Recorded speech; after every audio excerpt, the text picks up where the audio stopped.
Hello guys, ako si Artist Tony. Welcome po sa aking channel, Arts and Time. At ngayon po ipakita ko sa inyo ang dalawang klaseng vintage na divers.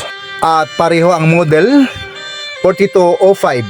At ito po ang pinakamaliit na Seiko divers, pang babae. At ito ay vintage na.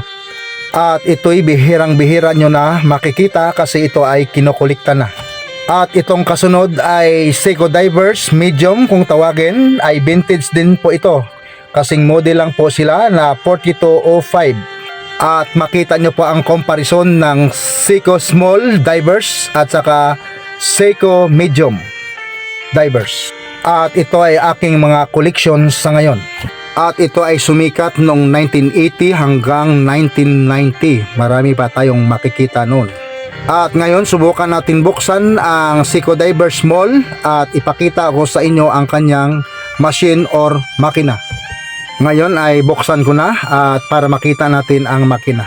Yan po ang makina ng 4205 Seiko Divers. Kung makita natin ay sariwang-sariwa ang kanyang makina. Kaya iniingatan ko talaga ito kasi wala na tayong halos makikita at makukuha na marami nito. At ngayon buksan ko rin po ito ang Seiko Divers Medium 4205 at tingnan natin ang makina at ipakita ko sa inyo.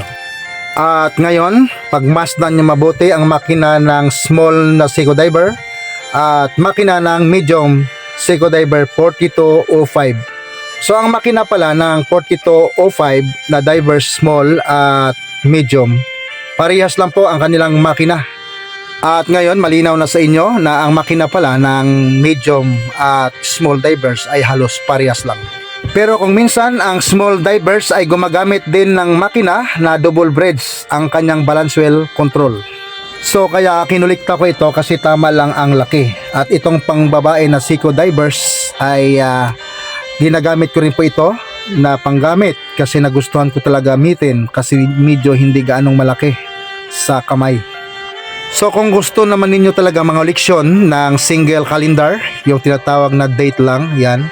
Mayroon din tayong large na diver na 7002. So isang calendar lang din po at yun ay vintage. Halos magkasabay lang yan sila na inilabas noong 1980. At dito nagwakas, sana po ay may natutunan.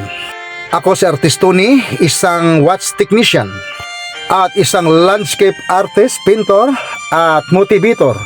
At ang aking mission makapagbigay ng konting kaalaman sa ating mga kababayan. At kung inyong nagustuhan, paki-subscribe naman para updated po kayo sa sunod ko pang maraming mga videos. Salamat po sa inyong lahat at God bless po.